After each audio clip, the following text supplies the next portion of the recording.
Yo, what's up, everyone, and welcome back to the Locked On 49er Squad show. I'm your host, Eric Triple E. Engel. You may know me as the former producer for the Murph and Mac Morning Show on KMBR. And today, Mac Jones really stepped up when the 49ers absolutely needed to. He had a great game as the backup quarterback, 3 touchdowns, and really led the Niners to victory in this one. Hey, this is Dwayne Boyd, and I'm one of the few Super Bowls, so I know a little bit about the game. And playing in New Orleans on that turf, that's a rough house to go in to play. And the injury bugs today showed up for the 49ers again. They lost Cal Juszczyk, and also the young nickelback Stout. He went down, and also an offensive lineman. So one thing that that the 49ers going to have to contend with is who's the next man up, So you lose a couple of stars, you got to plug someone else in, and they've been doing a good job of that. I'm Eric Crocker, one of the hosts of Locked On 49ers, and I'm excited to talk about D Winners. Is he the second coming of Dre Greenlaw? Exciting stuff he's putting on film right now. 49er Squad show starts right now. To all the faithful, it's the 49ers Squad. Everything San Francisco 49ers every week. Covering all the big hits and game-changing plays from Levi's Stadium. The way only the Locked On Podcast Network can. For those faithful to the Bay, the 49ers Squad Show starts now. Hey, what's up, everybody? I am, as I said, Eric Triple E. Engel, joined by my guys, Dwayne Board and Eric Crocker. And thanks so much for tuning in to the Locked On 49ers Squad show, however you're tuning in on the YouTube channel or on the Locked On 49ers podcast feed. However you're listening, thank you. And please, please, please hit that subscribe button if you aren't already subscribed. And what a game for the 49ers today. I mean, it just embattled by injuries. And mainly, I mean, you can't talk NFL without talking about the quarterback. I feel like we got to start right there, right? I mean, no Brock Purdy, $50 million man in the offseason. You don't have him for today's game. And not only no Brock Purdy, but Christian McCaffrey, a little bit banged up still. At least he looked like it to me today. You're missing, you're basically your top 3 pass catchers, your top, or at least 3 of your top 4 pass catchers on this roster going into today. And Mac Jones, man, he 3 touchdowns, no picks, and he threw for 270 plus, almost 280 yards. I thought he looked great today, man. Super efficient, and he didn't have that one throw where the Jimmy Garoppolo hospital ball throw that's sitting you, leaving you scratching your head, going, what the hell did I just see? And I thought that was the biggest thing for this 49ers win. Eric, I want to start with you since this is our first time having you on the show, man. I'm glad we get to get this crossover going. What made Mac Jones so successful today for the 49ers? Yeah, I thought for the most part he executed at a very high level. Early on in this game, it was very clunky, and he missed some throws. There were some errant throws. There was some really tight coverage by the New Orleans Saints defensive backs. I thought they did a really good job of competing at the catch point. But after the 49ers settled in, I'd say at some point in the second quarter, Mac Jones kind of got in their rhythm. Kyle Shanahan with the plays he was calling, I felt like was aligning with what Mac Jones was seeing. And they started just getting things going over and over and over. I think it was Ricky Pearsall that really got things going for the most part. It was almost like a basketball player, right? You see them, shooting those threes, and sometimes they get into a little slump, and it takes that one shot, that one ball going through the hoop to get you into a rhythm. I think that was Ricky Pearsall for Mac Jones today. And from there, he just started making throws and throws and throws. And most importantly, I felt like he kept the balls out of harm's way. Last week, Brock Purdy, and, he had some terrific throws, some terrific plays. He also had some throws that made you a little nervous and turned the ball over a couple times. And there is no quarterback controversy at all. But it was good to see Mac Jones not make you kind of cringe at some of the decisions that he was making. For the most part, he was really good for a large majority of this game. Yeah, and you touched on something right at the end of that, which I think a fragment of the 49ers fan base is going to glob onto, which is the fact that Mac, it's that word controversy right there, right? Like everybody loves a quarterback controversy in the NFL, and it's Mac Jones, so it's kind of hard not to go down that route because this is a guy that Kyle loved coming out of college per all reports that we have all read. And you kind of get a little glimpse into the what if in which you don't really get all the time in the NFL on certain prospects that teams have passed up on. And Mac Jones was certainly one of those what ifs on the board from the 49ers when they opted to go with Trey Lance instead. So Dwayne, I kind of want to ask you this. Do you think that there is really, I tend to agree with Eric that anyone who's claiming quarterback controversy after, seeing 1 week from Mac Jones against a pretty bad Saints team, he looked good, but are you sniffing any kind of controversy here, or are you kind of in the same lane as Eric and not a chance? No, I'm not the same. Not a chance, because you go back and look at Matt Jones, he was playing against the Saints, okay? The New Orleans Saints, the team that used to keep the bags over their head, and they'll have the angst. They'll have the bags back before long. The grocery bags will be showing up. The only thing in New Orleans, they got to pay for. I don't know if they charge for bags down there or not, but could be a good business to go to. But you see Matt Jones. I don't see the guy as being in competition for Brock, because he had 6 opportunities to run the ball, and he didn't gain any yards. If Brock had some of those opportunities when they was playing man to man, then he's gonna make something happen back there. And I'm sure Matt Jones will be good for the next couple of games, but when the big games show up, when we start really playing real league football instead of sandlot, to me, it was a sandlot game with the Saints. Okay. It did kind of have that feel to it. Yeah, you wait for something good to happen, it never happened. But I see him as being who he is.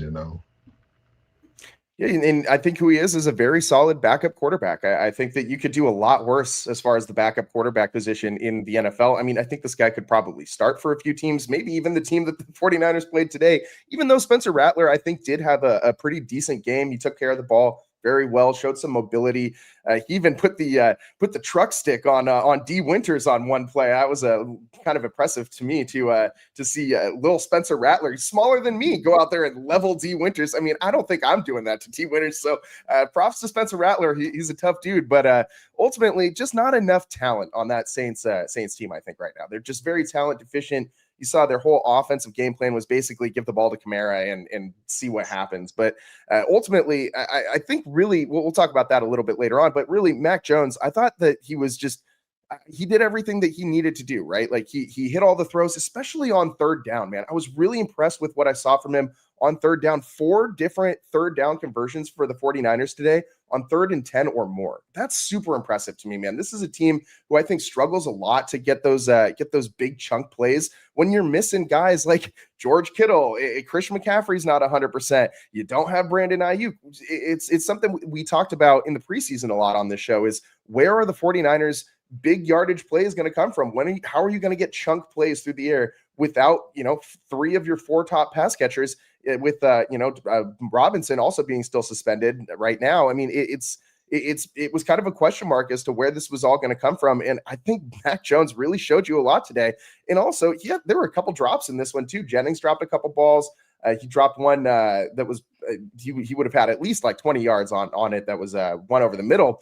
And ultimately, though, Mac Jones, all 3 of his touchdowns also coming on third down throws. And so I thought that he was very good and stepped up when the Niners needed him to do it the most. And just one interesting stat that I saw floating around out there today is that Kyle Shanahan, not very good with other people other than Jimmy G or Brock Purdy as a starting quarterback. Not really breaking any news here, but the record 9-32 with the 49ers, Kyle Shanahan, is when he doesn't have a quarterback named Jimmy Garoppolo or Brock Purdy under center.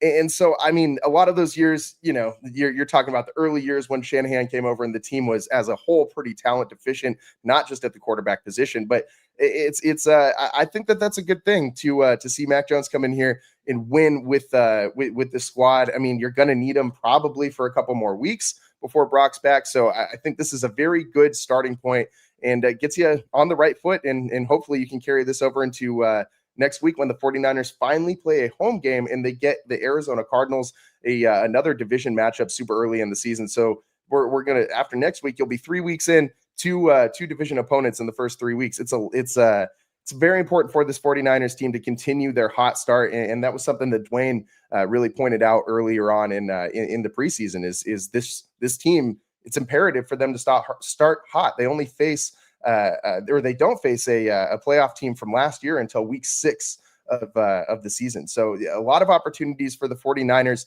to continue to win games going forward. But as I said, I mean, Mac Jones just absolutely incredible today. And let's give you his actual stat line: 103 passer rating. That's pretty solid. 279 passing yards, 3 touchdowns. He did have that fumble, but other than that, I mean, and I don't really put the fumble on him. Very, very, very solid day for Mac Jones at the quarterback position. The Mac truck moving around out there. He did have that one scramble where he snuck out, and I thought he looked a little more nimble than I thought he would, trying to get outside the pocket. So ultimately, I'm really happy with what I saw from Mac Jones. And most importantly, the 49ers move to 2-0 on the season. But it wasn't just Mac Jones and the offense getting this thing going. I want to talk about the defense, man, on the other side. We got to take a quick break here, but the defense comes up huge in another big late game situation. And it wasn't just one big play today. It was a couple. So the defense really hanging their hat. And you saw the big names today on the defensive side of the ball. Nick Bosa, Fred Warner making huge plays in this one. We'll break it all down next here on the Locked On 49ers postcast squad show, Locked On 49ers squad show. Today's show is sponsored by Prize Picks, the daily fantasy app where making the right call can actually pay off. You and I make decisions every day, but on Prize Picks, being right means cashing in. And with football back, Prize Picks is the simplest and fastest way to get in on the action. Just pick more or less on 2 to 6 player projections, and you can turn your takes into real prizes, all in less than 60 seconds. And this week, you know me, if I'm on Prize Picks, I'm always hunting those discounts. Today, I rode with the Travis Kelce more than half a receiving yard. And next week, you'll get a Patrick Mahomes discount of half a passing yard. So definitely get in on that. And I rode that with Mac Jones more than 1.5 passing touchdowns today. And that's a hit. That's a win. So make sure you head over to Prize Picks, download the app today, and use code LOCKEDONNFL to get $50 in lineups after you play your first $5 lineup. That's code LOCKEDONNFL for $50 in lineups after you play your first $5 lineup. Prize Picks, it's good to be right. What's up, everyone, and welcome back to the Locked On 49ers Squad Show. I'm your host, Eric Triple E Engel, joined by Dwayne Board and Eric Crocker, two guys who've actually played the game at a professional level, and I feel like I'm just hanging out here, man. But I appreciate you guys joining today and taking the time. And, man, what a fun win for the 49ers that go into New Orleans, march all over the Saints. And we talked about Mac Jones earlier on, but I want to shift gears a little bit here towards the defense, because the defense – it wasn't the best game I've seen from this 49ers defense. I mean, you did let Spencer Rattler, throw a bunch of touchdowns out there, but ultimately I thought that especially in the second half, when the 49ers needed a big play, they stepped up, man. And this is similar to what we saw last year. And especially with the defensive line, or not last year, last week, the defensive line stepping up in a big moment. Of course, last week, Nick Bosa with the strip sack. And this week, you get Bryce Huff with the strip sack at the end. So, Eric, I want to go to you, man. What'd you see from the 49ers front seven, and specifically the defensive line that flashed to you today that allowed them to make all these big plays, especially down the stretch? I think there was a large portion of this game where there was a lot of attention given to Nick Bosa, and you couldn't find that help outside of him. But late in the game, you started seeing guys kind of flash, and, you had the rookie Michael Williams. I'm seeing him running to chase Spencer Rattler out of the pocket. Now, that did result in a personal foul on D. Winters, and we'll talk about him in a second. I think there were some good things that D. Winters did. That wasn't one of his good things, but the 49ers pass rush still, continue to try to figure it out. And then boom, Nick Bosa gets a sack in a clutch moment. And then Bryce Huff seals the deal with a sack strip fumble on Spencer Rattler. So those two plays right there, I think those were solid. You wanted to see that. Aside from that, early on, the New Orleans Saints were picking on Renardo Green. And I kind of have tweeted out there on X. I'm like, I don't know what they saw on film or what he put on film for them to attack him in this manner, but they were going right at him. And I don't think the 49er fan base truly felt it, because there were a couple penalties that took some of those away. And then you had a drop by Chris Olave in the end zone where the ball was kind of put on his back shoulder. I think that really helped the 49ers, followed by a missed field goal. And I think all those things kind of let the 49ers have a little bit more time to settle in. But I felt like the defense, they're still trying to figure it out. And they're still trying to figure it out with a lot of young guys. We saw Marquise Siegel give up a touchdown. albeit a terrific throw and catch from Rattler to Juwan Johnson. But those were things right there where you got to figure out how to make that play, even though he forced a very tightly contested catch by Johnson. So a lot of work that the 49ers defense is still doing, but some of the guys that you want to count on still flying around. Nick Bosa, Huff, they made plays. And shout out to Fred Warner, 11 tackles on this game. He was flying around, had some key pass breakups in clutch situations on third downs, helping get the New Orleans Saints off of the field. Yeah, and that forced fumble by Fred. We can't forget about that one. The Saints were driving deep in 49er territory, and Alvin Kamara made what would have been a pretty cool catch against the helmet, almost David Tyree-esque or adjacent, and gets stood up by the first defender, and Fred Warner swoops in and just rips that ball out. And on the field, it was not ruled a fumble because, and I didn't think it was a fumble in real time. I thought that maybe it was just a tackle. I thought that his shin or his knee might have gotten to the ground before that ball popped out. But shout out Fred Warner, seeing things and attacking them. I mean, he saw that football there for the take and not being secured very well, and flashed in there and ripped it right out of Alvin Kamara's hand. So a huge turnover. The Saints were at the 49ers 29-yard line at the time. So that was another scoring situation that the defense just took away from the Saints. And if you start adding all these up, these plays were kind of the difference in today's game. I mean, that was, in my opinion, what really changed the outcome of this one. This could have been a lot different if, as Eric was just saying at the beginning of this one, if the Saints were able to actually get into that rhythm and pull down some of those catches, maybe not commit some of those penalties, which did continue throughout the rest of the night the rest of today's game for the New Orleans Saints. A lot of penalties on third down, a lot of free first downs that they were giving out today. 49ers will take that, man. The 49ers will absolutely take that. And I overall thought that the 49ers defense, as I said, stepped up when they needed it most. Mykel Williams was another one who really flashed to me. He was getting a lot of pressure up the middle, and I saw him affecting both the run game and the pass game today, being able to use that quickness to move laterally and get sideline to sideline and be able to pull down Alvin Kamara and get off blocks. I thought that was very impressive. And ultimately, the 49ers, I would have liked to see more pressure on Spencer Rattler. They only hit him 5 times. They did get 3 sacks, but as we're kind of alluding to, most of this came at the very end of this game. It wasn't something that the 49ers were really able to generate throughout the majority of this game. There wasn't a super heavy pass rush or anything like that going. So ultimately, the big horses step up, right? The Nick Bosa's, the Fred Warners, and I really liked what I saw down the stretch from this defense. Dwayne, I want to go to you because before we started on the show here, you were talking about a little bit about the overload look that we saw from in this one, in just a really bad situation. So why don't you get into that a little bit? What were you seeing on that play? Well, on the overload front, I was the one to create the overload way back when I was coaching football, right? So the overload is when you put 3 defensive linemen to one side of the center. And in that situation, you do not want to run that front when it's 3rd and 3. So it was a critical part on the last. It was one next to the last drive by the Saints when we lined up in the overload front. And what did they do? They ran the ball. Right at Fred. So they ran a trap right at him and got a critical first down. And that's one time you don't want to be in that front. That's the front you want to be in 3rd and 7 plus. You don't want to put your defense in harm's way. And going back looking at the game too, on 3rd down, we were the Saints was 4 for 11 for 36%. When you on 3rd down, you got to come up big. I think on offense we was like 53% on 3rd down. Mm-hmm. And also the big thing too that they only had 5 yards per play.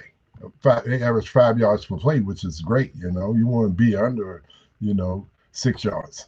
And the defense is coming on. I think as we go down the road, you're going to see. You mentioned Williams. Williams was the guy who kind of forced Bosa's sack because he did a great job pushing the middle.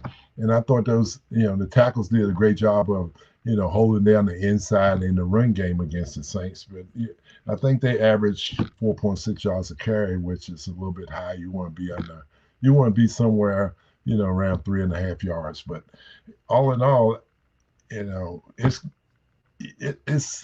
it's one of those things that's going to be down the road. The defense is just going to get stronger and better. Yeah, and that's something that we've seen from this 49ers team the last couple of years. I feel like, especially it's a little different this year having Robert Saleh back in the building, but this team has had a new defensive coordinator every single year for like the last 4 seasons now, and it's been an adjustment for each one. But this feels like maybe they're going to start to get adjusted a little bit faster than some of those prior teams, than some of those defenses in previous years.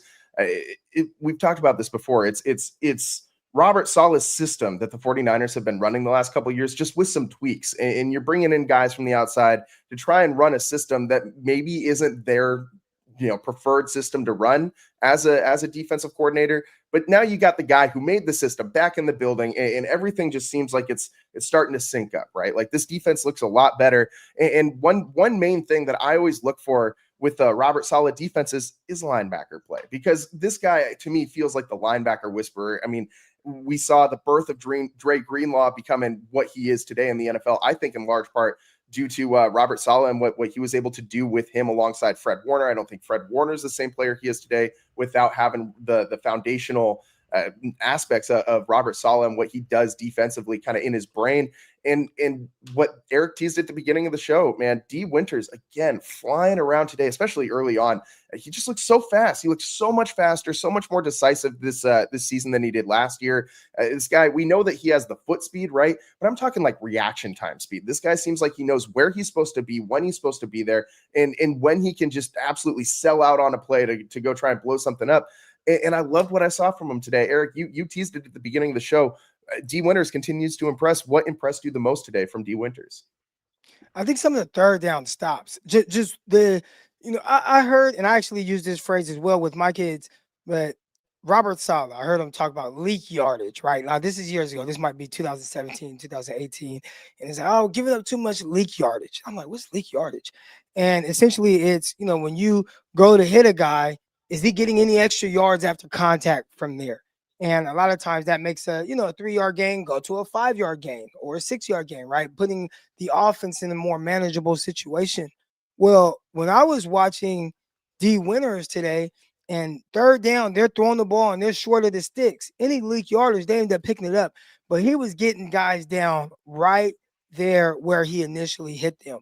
And that was very impressive, especially in such clutch situations. So he's figuring it out. He's playing fast. I know it might, short time in the NFL. Well, definitely didn't have the career that Mr. Dwayne Ward had. But, one thing that jumped out to me, and a lot of people ask me, man, what was the biggest difference going from college or the Arena League to the NFL? I'm like, the speed of the game, but not so much because guys are just faster. Guys just play faster because they're so much faster mentally. They're processing things mentally. Now, somebody like me coming from the outside and getting to that level is taking time. Right now, I'm playing slower than I actually am because I'm thinking a whole lot. Well, D Winters right now, it doesn't look like he's having to think. He's reacting, and he's reacting quick, and he's making life difficult on guys throwing passes to the flats and short things where he's able to run sideline to sideline too. And he's doing a terrific job of that. It's a little bit reminiscent of Dre Greenlaw. Obviously, Dre Greenlaw made a lot of plays for the 49ers. That's some big shoes to fill trying to replace him. But the early returns right now on D Winters entering his third year, right? Third year now. Pretty solid. And I'm encouraged on what it would look like as the season goes on. Yeah, and I think that's the big key there is as the season goes on, I think this defense is going to continue to progress. And it's only week 2, and we're seeing in the big moments, right? The defense is stepping up. There's still some things that you can pick on going forward, but ultimately in the big moments, this defense has risen to the occasion both times that they've been tested in critical game time situations, in crunch moments, and ultimately this team was able to be successful. And I really am kind of curious to see what the rotation of this front 7 continues to look like going forward. And ultimately, though, it's Robert Saleh, right? We know he loves to mix and match his looks and move guys all over the place. Dwayne, what are you seeing from the rotations right now up front? Is this do you think that this is what we're going to continue to see from this team going forward? Or do you expect them to continue to kind of shake things up and mix and match guys playing times and how many snaps each guys are getting in situations and all that? Or is kind of the the pass rush by committee with a couple bookends, the Nick Bosa always in his same spot. Is that what we're going to see for the rest of the season? You kind of hit it on the head. I think they're going to keep the rotation going because back in the day, that's one thing that 49ers defenses was known for was, the upfront rotation. Back, I know when I coached, I went in the game with 12 defensive linemen, and every one of the guys played, and there was no drop off. You put them in the game, they're going to play, and you expect the same results from each guy. And it's a long season now. These guys playing 17 games, so you gotta have depth up front. And right now the young guys are showing up. I was impressed with some of the plays that they made in the game. It wasn't about laying on block, waiting for the ball carrier to come to you. These guys was getting off blocks and swarming to the running back, or swarming to the ball carrier. Whoever had the ball, they were willing to hit it. So I think, that's going to be a big key for them down the road too, is keeping that rotation going. And that's going to make a huge difference. Yeah, and it's another big part of this defense, right? It's going to be health. It's just a big part of this 49ers team as a whole, bigger than I think any sports fan wants it to be going, at least these last 2 seasons. I mean, this year has already started to be a little bit of a mess on both sides of the football with injuries, just kind of how last year was as well.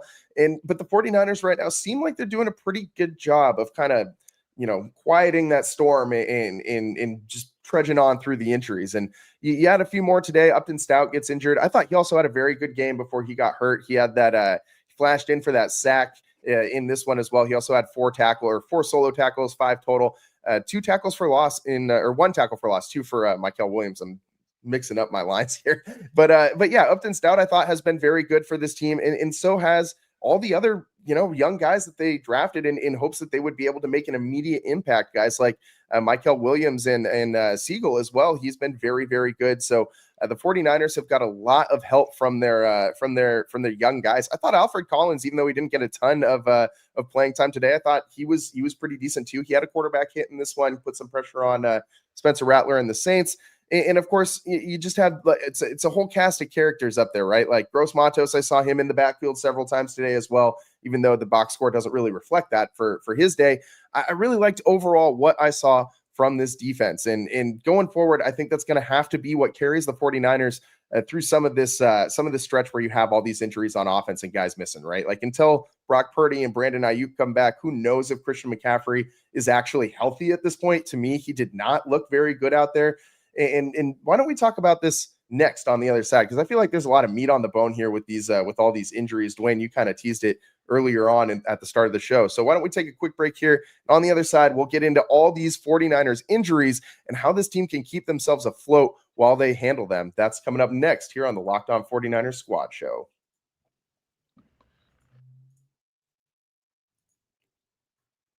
Today's show is sponsored by BetterHelp.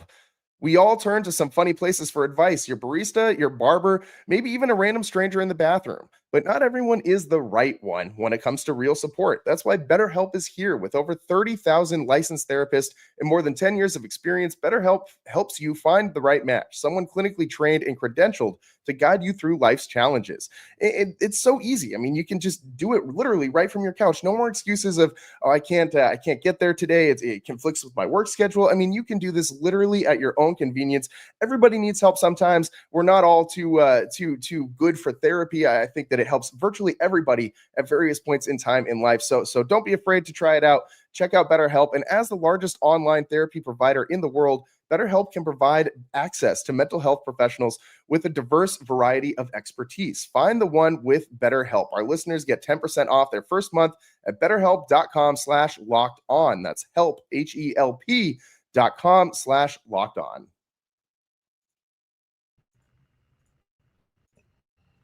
Welcome back to the Locked On 49ers Squad Show. I'm joined by Dwayne Board and Eric Crocker, two guys who played the game for a living, and I'm just here talking, man. But the 49ers today ultimately get the win, 26-21 over the Saints. It was a little tense in this one, but the whole point of the game is pick up the win at the end, and that's what the 49ers did, despite all of these injuries that they have right now. And they were able to, obviously, Mac Jones stepping up big time in the absence of Brock Purdy. And I thought Jawan Jennings had a pretty nice game. Ricky Pearsall was good in the beginning of this one.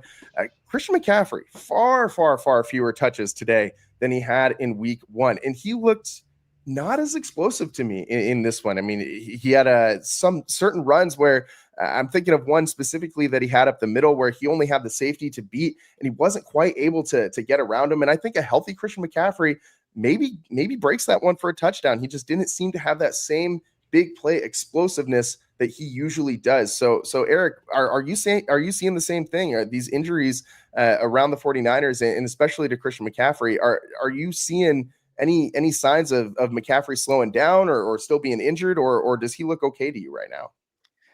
Yeah, I think we're seeing the same thing. And I saw it on that play. There was another one as well. I believe it was a catch, maybe out the backfield. And he didn't even attempt to try to make the guy miss. He had some space between himself, the sideline, and the defender, and he just went out of bounds. And I was like, that's not very Christian McCaffrey-like. And I'm watching the game with my brother, and he's like, oh, CMC is not healthy.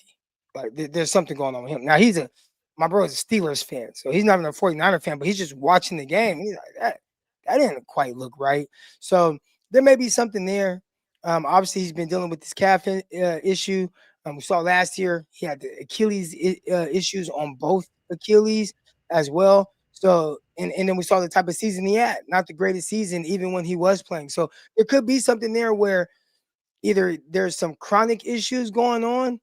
Maybe this is Christian McCaffrey moving forward. I still feel like in the short to kind of intermediate run game, I thought he looked good. You know, he looked fluid. He's hitting the holes the right way and moving, being able to work the offensive lineman. But yeah, in the open space, that did not look like the CMC that we're used to seeing. Yeah, and that's what separates him, right? Like from the other running backs that, like, for instance, I think Brian Robinson Jr. does just fine in short yardage situations, moving through space like that, but he just doesn't have the that explosive second gear that Christian McCaffrey has, and the ability to make guys miss. And so when you take that ability away from Christian McCaffrey, it makes him, I'm not going to say a pedestrian running back, but it definitely takes a lot away from what this guy brings to the table. I mean, and I do think that you're kind of onto something here. We at least got to consider that this might just be who he is now, because this is a guy who's had a ton of work in his early career. And I mean, running backs last shorter than they ever have in the NFL in today's world. So it's a question worth asking. So Dwayne, do you think this is the Christian McCaffrey that like this is the version of CMC that we're going to see going forward, or do you think that he can still get back to what he used to be when he was, far and away, in my opinion, the best running back in the NFL? I think he's at that point, like you said. This is who he is, and this is what we're going to see probably the rest of the season. Because we know him from when he was healthy, man. When he saw daylight, he went to another gear. The first game of the season that he didn't have that explosiveness like you normally see from him. He only had 13 rushes, so Cal kind of held him back on the running game, and when he had six touches, so that's pretty low for him. He only had the ball in his hand 19 times. So I think he is where he is now. That you won't see that old guy. That previous guy that he used to be, because he's had a few injuries, and the injury bug kind of slowed him down. It takes a while to get your confidence back, Sometimes the confidence don't come back. When you get older, your mind is like, hey, it's moving fast, but your body don't have that second gear no more, or that overdrive. I will say, although he's still, he's not the explosive Christian McCaffrey that we're used to seeing, he's still been very productive. Not so much in the run game. I mean, that's been solid, but in the passing game, he's been terrific over the first 2 weeks. So still has his really good pass catching skills and ability, just not as explosive as we're used to seeing. But clearly, there's still benefits to having him, big time benefits to having him out there. Still think he's a mismatch for most linebackers in space when trying to cover him. Oh yeah, he Yeah, is. absolutely. He's mismatched. When he lines up out of the formation, you got to put somebody on him, and it's going to be a linebacker. It's not that many linebackers that can cover him man to man, I don't think, or even in the zone, because he's going to make him pay. Yeah, and to that point, we saw McCaffrey catch a touchdown pass in today's game where he was lined up tight to the formation, and but he was lined up as a slot receiver essentially, and went out there, nice out route in the end zone, and catches on a third down, catches a touchdown pass, and that is, I think, the key difference here, right? Like he still brings that versatility to the table. He just doesn't bring the same explosiveness. So it's not like this guy is washed or completely done or anything like that. I'm not jettisoning Christian McCaffrey out to Siberia and saying get rid of this guy and move on to the next. But he is. I think your expectations for this guy have to change a little bit. He's going to continue to provide those mismatches. You can still move him all over the formation, line him up anywhere, and he's a weapon.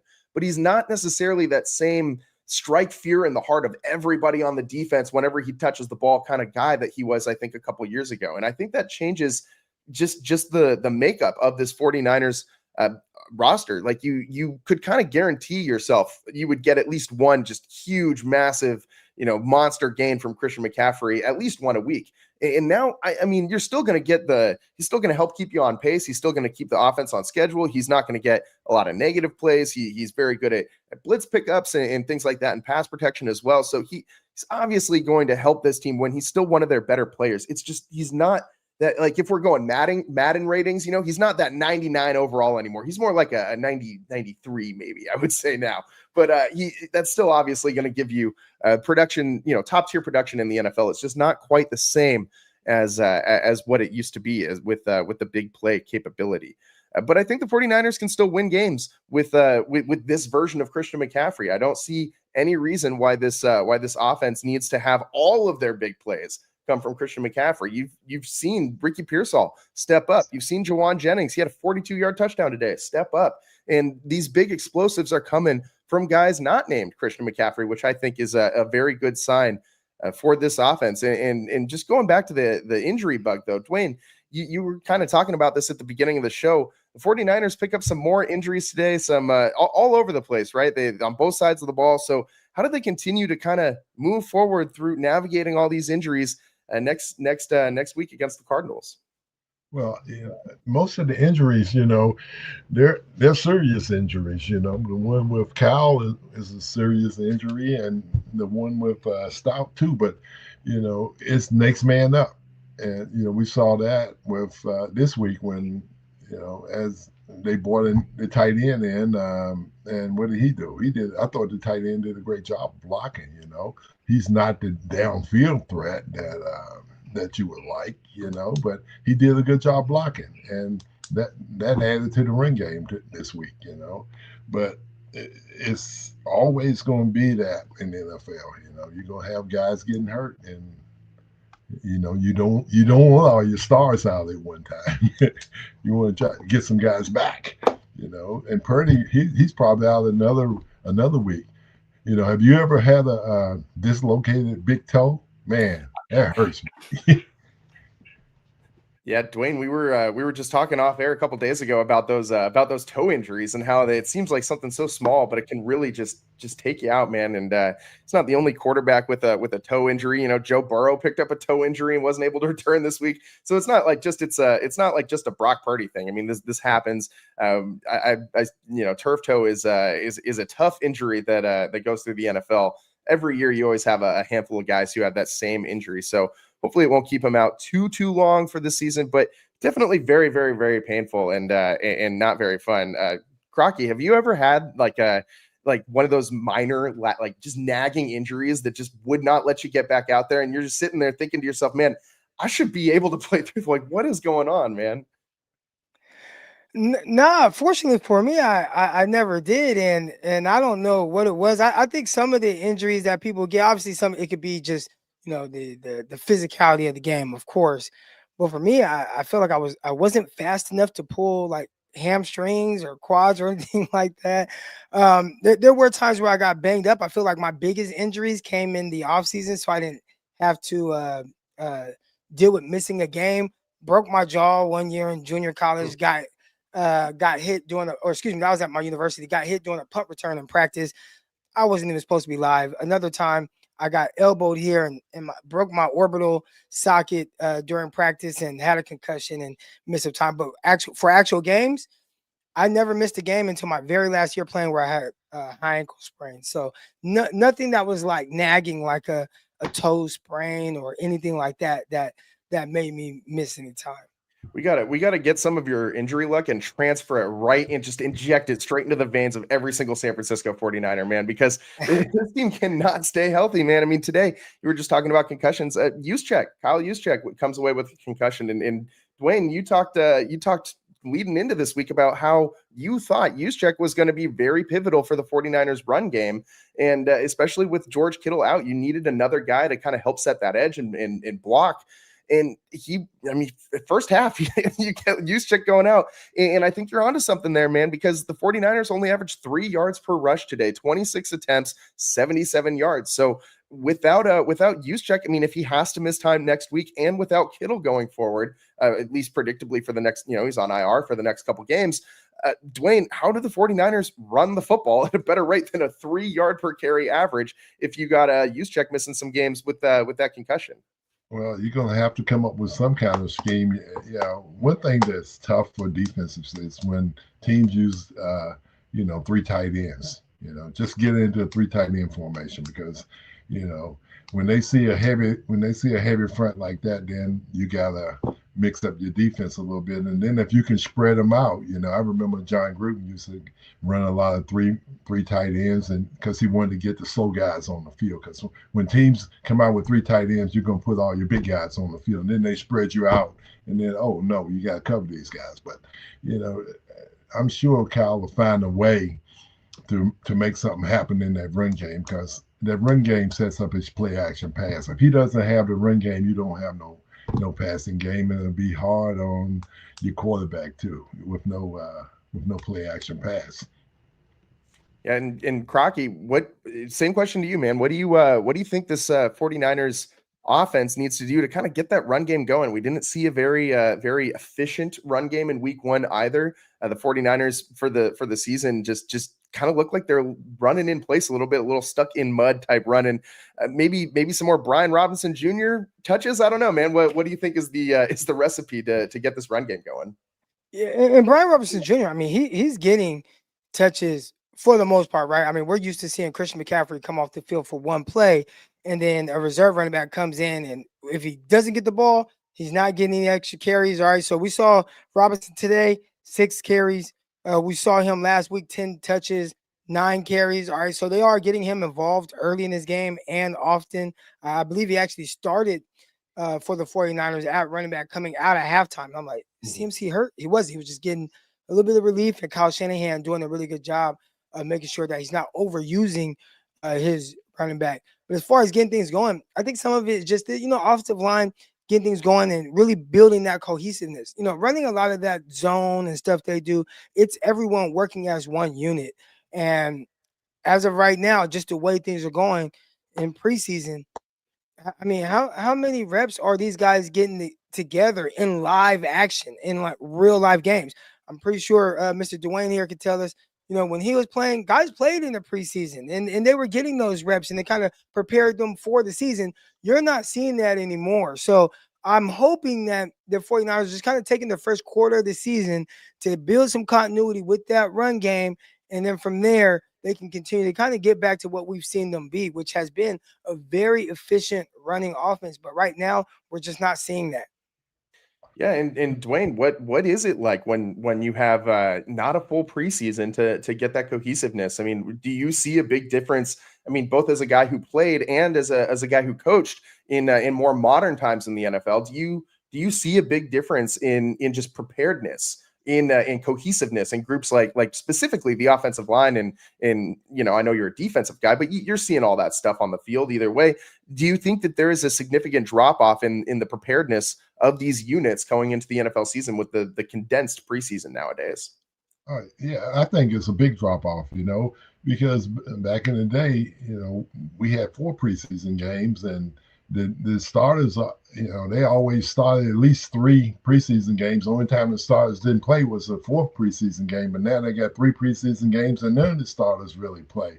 And looking down the road, you got to say, hey, when will we be able to come together as a team? So, is it 3 games or is it 4 games? So I'm looking for the 4th game is when they really get going. When teams get going, it takes time, because there's a lot to go on. The offensive linemen, they got to make calls at the line of scrimmage, and so does in the secondary, they got to make calls, and just communication, just getting used to hearing the call. You can make the call all you want in practice, but when it comes live bullets, it's a whole different story. Guys are moving all around, and you got to make the right call to get everybody in the right place. And it's going to take them a while to get that. Just like special teams, it takes a while to get the special teams together. And that's another thing we haven't seen from the 49ers yet is when will the special teams show up for a game? We always said is when you go on the road, it's 2 things you got to pack. You pack your defense and you pack your special teams. So right now, the defense got their bags packed, but the special teams, we got to see them bags get on the bus. Yeah, and to that point, I just got to say, I am so glad that we did not have a kicker come up in discussion in the show until 46 minutes into the show.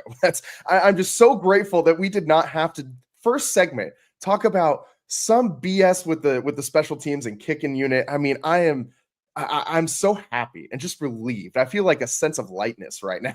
We don't have to. We didn't have another doink, another Jake Moody 32-yard shank, and it did kind of make my heart palpitate a little bit when Eddie Pinheiro went out there and missed his first extra point. Man, this is a guy who's one of the most accurate kickers in NFL history, and he misses his first attempt for the 49ers in a point after try. Man, I feel like there's some like Robbie. Has anyone checked in on Robbie Gould to see if he's like taken up some like voodoo magic or like witch doctor stuff? Like, I'm convinced Robbie Gould just has like little voodoo dolls of every single kicker in the NFL. And as soon as they go to the 49ers, he just starts playing with them, man. Because I don't even know what to say at this point, because the kicking thing, for it to transfer from Jake Moody to Eddie Pinheiro like that, it was just pretty wild. But ultimately, Pinheiro comes back, drills 2 field goals, and I mean, both of them were right down the middle. And that's something that made me just breathe that sigh of relief, right? Like it's so nice to be able to have a guy going out there to kick a field goal less than 40 yards, and you aren't crossing your fingers and holding your breath, hoping that it goes through the uprights. I mean, when you, Eric, let's start with you on this one. When you have a special teams unit that you don't trust, how much does that impact? I mean, every other phase of the game and how you feel out there as a player, how you're pressing, how you call the game. How much does that change the calculus out there on the field? Yeah, I think it's big time in the sense of the coach and how he, just kind of the flow of the game and the decision making that he happens to do. You look back to last week, right? 49ers had the missed field goal and everything. And then after that, what did Kyle Shanahan do? They were on like the 30-yard line going in. He went for it on 4th down. Because like, well, I'm nervous with this kicker. Whereas if he had the most confidence in him, hey, let's kick this field goal, which they ended up getting closer and kicking the field goal anyways. But in that moment, he decided to go for it on 4th down at a time where he probably likely wouldn't have. So it definitely affects the decision making of your coach. And also we're talking about the field goal unit. What about kickoff return unit, right? Today, Isaac Guerendo had one that was 25 yards, had another one that was like 18 or 17 yards. I think you're going to need him to keep his feet and be a little bit more consistent with his returns. So that's another area where maybe the 49ers can get a little bit better. Where are the explosive returns that are flipping field position? I haven't seen that by a punt returner or kick returner so far this season for the 49ers. Yeah, and to be fair, I haven't seen that in the last couple seasons for the 49ers, except for in sparing moments when you get like a Debo back there ripping one off, but he was not the regular kick returner for much of the last couple of years before he left for Washington. But I feel like the 49ers special teams have just been haunting for this team, right? Like, I can't think of 49ers special teams in my lifetime without thinking of the name Kyle Williams, which just immediately makes everybody panic. And it's not just like the one thing, right? Like, it seems like they've always had a big issue on special teams, whether it's the return game or the kicking game or just something going on. They always seem to have some kind of problem. It would be really nice to be able to just like have it not impact the game in such a bad way, right? Like the 49ers, I can't remember the last time that 49ers special teams play impacted the game in a positive way as opposed to a negative way. So it's one of those like the hidden hand in the NFL, so to speak. Like it's not something that many people think of as being totally game altering, but it really is in a lot of these situations. You got to be able to keep your team on schedule, and special teams helps you do that. Field position is crucial. It's the whole name of the game in football is field position. So if you're doing stuff to shoot yourself in the foot there with having bad kick returns, bad punts, and missing field goals and leaving points on the table, it's going to hurt you. It's going to come back to bite you. But thankfully for the 49ers in this one, the missed PAT does not come back and haunt them. That would have been a really bad situation if the 49ers ended up losing by 1 in this one. I think we all would have collectively had to have that Eddie Pinheiro discussion after that, which would suck because then we'd have to talk about the kicker again. But nonetheless, I'm so I got to reiterate, so grateful that we did not have to have like a extensively long conversation about should the 49ers make a change at kicker or not today. So shout out Eddie De Niro Pinheiro for drilling those 2 field goals and calming all our fears down. We got to take our last break here, but on the other side, we got to wrap it up and put a bow on this one. I'm proud of Kyle Shanahan, man, for kind of how he called this one, and specifically proud. And I'll explain what I mean by that on the other side here on the Locked On 49ers Squad Show, not Postcast. Locked On 49ers Squad Show. Today's show is brought to you by Upside. Hey, 49ers fans, are you still paying full price for gas? Stop leaving money behind. Get real cash back every time you fill up with the free Upside app. Simply download the free Upside app in the App Store or Google Play right now. Start earning cash at the pump today. Use my limited time promo code TOUCHDOWN and get an extra 25 cents back per gallon on your first fill up. You can make up to $300 a year just from buying the gas you already need. At first, I thought it was too good to be true, but it's totally legit. Real people are getting paid just to make their daily commutes, and you can too. Plus, you can cash out anytime to your bank account, PayPal, or an e-gift card for Amazon and other brands. Don't let this offer drive on by. Download the free Upside app right now by using my limited time promo code TOUCHDOWN for a limited time 25 cent per gallon bonus. That's promo code TOUCHDOWN. Disclaimer, offers vary by user and location. Go to upside.com for terms and conditions. What's up, everyone, and welcome back to the Locked On 49ers Squad Show. I'm your host, Eric Triple E Engel, joined by Dwayne Board, 4-time Super Bowl champion, and Eric Crocker, co-host of the Locked On 49ers podcast and a former pro himself. 2 guys who did it out there on the field, and the 49ers doing it out there in New Orleans today, a 26-21 win. Mac Jones was very good. Christian McCaffrey was good enough to keep the 49ers on schedule. You got enough contributions from everyone else in this offense. Jawan Jennings, 5 receptions, 89 yards, and a touchdown. Ricky Pearsall got things going early on, kind of helped set the tone, 56 yards on his 4 receptions. And you even saw a little bit from Kendrick Bourne today. KB getting in on the action, 32 yards on 3 receptions for Bourne. You also had a touchdown pass to Luke Farrell in this one. I thought that was kind of interesting because Mac Jones always just loves his tight ends, and doesn't matter what tight end is out there, he's going to be throwing them the football. So Jake Tonjes, last week's hero, and Luke Farrell combined for 6 receptions and 46 yards and a touchdown. Not too bad of production without George Kittle there at that spot, I thought. But ultimately, the thing I was most impressed by, one of the things I was most impressed by on the 49ers offense today, and we kind of talked about this a little bit earlier, was Kyle Shanahan's ability to kind of start to go away from Christian McCaffrey a little bit. He had 31 touches last week, and I thought that if we had another week of around 30 touches for McCaffrey, that was going to probably be a bad situation for the 49ers, because I don't think this is a guy that can carry that amount of workload week after week after week. You can do that every now and again with him, but I don't think he's built to handle that kind of punishment anymore at this stage of his career. And today, you limit his touches to 19, 6 of them receptions, 3 of them carries. So he did lead the team in receptions today. How did you guys think the what did you guys think of McCaffrey's usage? For me, I really liked that. I was really proud of Shanahan for kind of going away from his safety blanket, right? We talked about that last week.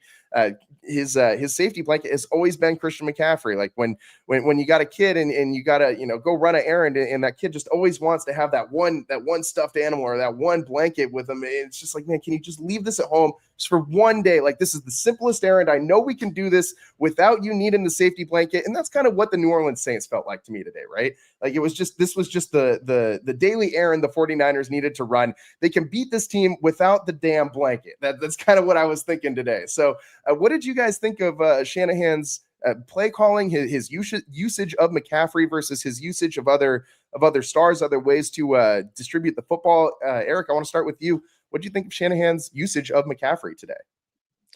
Man, I loved it. I always go back to a few years ago. It was a primetime television game, 49ers against the Los Angeles Rams. And heading into that game, Elijah Mitchell, who was the starting running back, he was banged up. I had got note from someone in the building. They're like, man, I don't think he's going to be able to play. His ribs are all messed up. He has like this broken finger. His knee is messed up. He's limited in practice.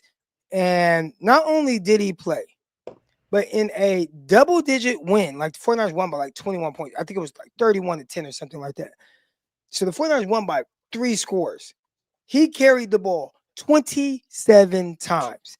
A guy that was completely banged up heading into the game. So in my head, I've lost all hope in Kyle Shanahan delegating any runs to anyone other than Christian McCaffrey. So to see what he's done with Brian Robinson being here for a short period of time, I think Kyle Shanahan works a lot off of trust. Like, do I trust you? Do I not? And the guy that I do trust, they are going to be in there unless they can't be in there because they are hurt.